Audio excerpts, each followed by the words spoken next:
जी अस्सलाम वालेकुम दोस्तों का दोस्त सार जुवेद।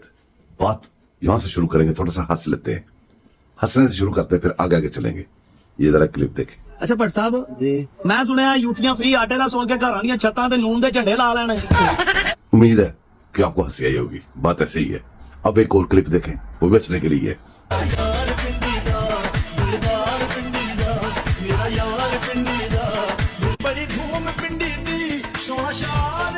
ये क्लिप गेट नंबर 4 की बेवा। ये बेवा क्यों हुई है? क्योंकि आजकल गेट नंबर 4 की ड्यूटी के ऊपर हाजिर खिदमत है वाडा। इसकी ड्यूटी उसने ले ली है, इसलिए ये बेचारा साइकिल चला रहा है। वो भी साइकिल है, ये भी साइकिल है। अब सीरियस बातों की तरफ चलते हैं। ये तो हंसी मजाक हो गया, सीरियस बात है। एक क्लिप देखें जिसके अंदर आपको पता चले कि अमेरिका का जो यार है, गद्दार है, जिस दिन आपको याद होगा कि पार्लियामेंट में अदम एतमाद की तहरीक आई थी, तो पूरी पार्लियामेंट इमरानडूज के नारों के साथ गूंज उठी थी कि अमेरिका का जो यार है गद्दार है। ये क्लिप आपको बताएगा कि अमेरिका का यार कौन है। गौर फरमाइए।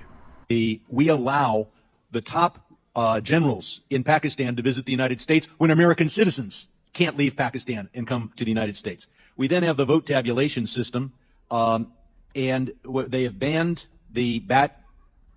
the symbol of the PTI. Then they banned the batsman, and this is. I mean, there have been flaws in other Pakistani elections, but this is perhaps the greatest flaw.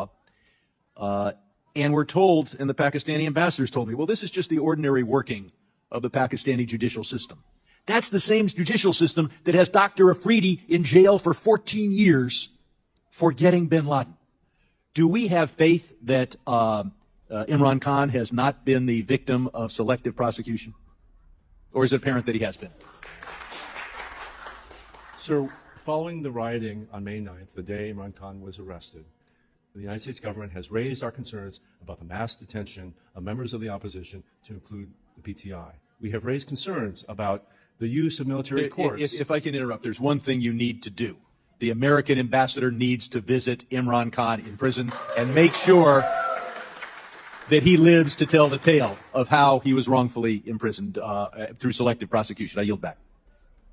जी तो मेरे दोस्तों, इस clip में 2-3 बातें साबित हुई। एक बात यह साबित हुई कि अमेरिका में जो सेनेट और पार्लियामेंट में बैठे हुए जो जुमैमा के मामू फुफा खालू जो बैठे हुए हैं, वो पाकिस्तान के दोस्त नहीं है, वो पाकिस्तान के गद्दारों के दोस्त हैं। जो भी शायद वो शकील अफरीदी उसने गद्दारी की, वो उनके लिए बड़ी हिमायत है। इमरान खान मुल्क के साथ गद्दारी की, उसके लिए बड़ी हिमायत है। अब इससे बंदा ये पूछेगा, आप मामे लगते हो सारी दुनिया के, कि इंटरनल मामला हैं दूसरी दुनिया के, दूसरे जो आजाद मुल्क हैं, इसको कहते हैं हकीकी आजादी। हम आजाद हैं और आपके गद्दार नहीं मानते, ये हकीकी आजादी मांग रहे हैं। हम आजाद हैं, इंटरफेरेंस करने की कोई जरूरत नहीं आप लोगों को। अब मसला ये है कि जो भी हमारे गद्दार हैं वो इनके दोस्त हैं। अब ये बता रहे हैं कि भी कौन सा अदालती निज़ाम है पाकिस्तान में, तो क्या कौन सा अदालती निज़ाम होना चाहिए? जो हाफिज सिद्दीकी को जो आपने इंसाफ दिया वो वाला, जो लोग आपके पास असालम लेने के लिए थे उनको बच्चे छीन लेते हो वो वाला निज़ाम होना चाहिए? ये जो गजा में कर रहे हो ये वाला निज़ाम होना चाहिए इंसाफ का? आगे चलते हैं। जो मेरे दोस्त ये समझते हैं 9 मई हुकूमत ने खुद करवाया, जो लोग समझते हैं जो अदालती निज़ाम में बैठे घुसपैठिए जो उनको जमानतें दे रहे हैं 9 मई वालों को, वो ये क्लिप गौर से देखें और फिर जमानतें देने का अपना अमल देखें। जो लोग वावेला कर रहे हैं, प्रोपेगेंडा कर रहे हैं झूठा पाकिस्तान के खिलाफ, वो ये क्लिप देखें, बाद में बात करते हैं। मैं आप सारों से कहती हूँ, आज निकलिए अपने घरों से बाहर। इस वक्त आप लोग मेरा साथ दें, पहुंचे आप लोग सारे गाजी घाट पहुंचे। मैं अपने जनूबी पंजाब के दोस्तों से कहता हूँ, आप तमाम सड़कें, तमाम हाईवेज, तमाम पुलें जो कि जनूबी पंजाब से और पूरे पंजाब से गुजरती है बंद कर दें। अगर खान नहीं तो पाकिस्तान नहीं। अभी की अभी हम सब जिना हाउस में इकट्ठे हों, पाकिस्तान को निजात दिलानी है। इनसे आप मुकम्मल तौर पर रोड को ब्लॉक कर दें और इंशाअल्लाह हम पूरे पाकिस्तान को बंद करके बताएंगे इमरान खान हमारी रेड लाइन है। तो कोई किसी का इंतजार ना करे, आपको जगह बताई गई है, आप अभी निकले। सारे आपको जो जगह दिखाई गई थी वहाँ पे निकले। इस वक्त अपने शहरों के अंदर निकले। गुलामी का वक्त खत्म हो रहा है, इंकलाब का वक्त आ चुका है, हकीकी आजादी का वक्त आ चुका है। ईमानदार भाई से, अजनवाज जवान से बात की और मैंने असद उमर साहब का मुझे मैसेज सुनाया। असद उमर साहब और मुराद साहब की लीडरशिप अभी डिसाइड करेगी इंशाअल्लाह GST जाएंगे अल्लाह। निकलिए अपने बच्चों के साथ, अपनी फैमिली के साथ, अपने साथियों के साथ। हमारे पास एक ही रास्ता है अब कि हमने अब हर हद तक जाना है इनके खिलाफ। डॉक्टर साहिबा सारे जो है वो बहुत मोटे जा रहे हैं, यहाँ पे कोई नहीं खड़ा हो सकता, सब चाहते हैं कि वहाँ पे जाया जाएगा, कोई इकट्ठे हो गए। आज रेड लाइन क्रॉस हो गई है, कौम के ऐसे बोलिए तो तलाशी हुई। डॉक्टर यास्मीन राशिद जो है गाड़ी के ऊपर बैठी हुई हैं और काफिले को लीड करते हुए जा रही हैं। मैम क्या कहना चाहेंगी आज के दिन के बाद? और कमांडर की तरफ जा रहे हैं। आज इन्होंने जो बदमाशी, इनका फसाद गरम किया, जुल्म और फसादियत का, ये नफे की रिहाई नहीं है। सर वो कौन कमांडर के घर की तरफ जा रहे हैं, वॉक कर रहे हैं, आप लोग भी निकले जल्दी से जल्दी। आवाम नहीं मान रही है, आवाम कह रही है कि यहाँ पे इंतजार में पर्दा नहीं है। आज हम उनके घर के सामने जाएंगे तो सारे फैसले करते हैं, यानी आज आवाम कौन कमांडर के घर के सामने। जी तो मेरे दोस्तों, आपने ये सारी बातें सुनी। अब ये मैं नहीं कर रहा बातें, ये आप लोग नहीं कर रहे। ये जो उस दिन 9 मई वाले दिन जो कर रहे थे, वही खुद ही अपनी रिकॉर्डिंगें कर रहे थे, अपने सबूत जमा कर रहे थे और अपनी बकवास कर रहे थे। ये तो हो गई 9 मई की बातें। अब चलते हैं आगे। अब मैं मुखातब हूँ अपने हाफिज साहब से। हाफिज साहब, आपके लिए एक क्लिप लाया हूँ, इस क्लिप को देखें, इसके बाद फिर आपसे थोड़ी सी गुजारिशात हमने करनी है, वो करेंगे। ये क्लिप पहले देख लें। ये जो लैंड है उसमें कोई एग्रीकल्चर नहीं था जी। जो लैंड ये लिया DHA ने, उसमें कोई एग्रीकल्चर एक्टिविटीज कोई भी नहीं थी सर। आपने आज का अखबार पढ़ा हो शायद, second most polluted country in the world. इस चीज में माहिर है। ये मुझे इतराफ करने में कोई शर्म नहीं कि हमारा इंस्टीट्यूशन की भी कोई अच्छी साख नहीं है in terms of dependence of judiciary world wide. कोशिश करें बेहतर करें, मगर आप लोग तो कोशिश नहीं कर रहे हैं। आप लोग तो उसी में चल रहे हैं, उसी राह पे। पूरे पाकिस्तान को एक हाउसिंग सोसाइटी बना दो। ना पेट्रोल है पाकिस्तान में, ना गेहूं है, ना चावल रहेगा, सब कुछ इंपोर्ट कर दो बस। This is the planning and look at this powerful people.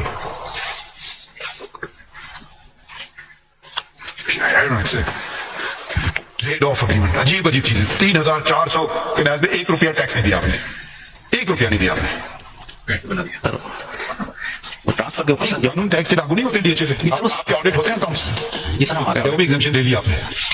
Ji sir हमारा इंटरनल ऑडिट हम करते हैं। इंटरनल का नहीं पूछ रहा हूँ, सरकारी ऑडिट होता है आपका? नहीं। नहीं सर हमारे एक्ट में है कि हम ऑडिट जो है वो करते हैं सरकारी। क्यों करें आप? You own everything. सर हमने कोई टैक्स, कोई ऐसी चीज नहीं है DHA में।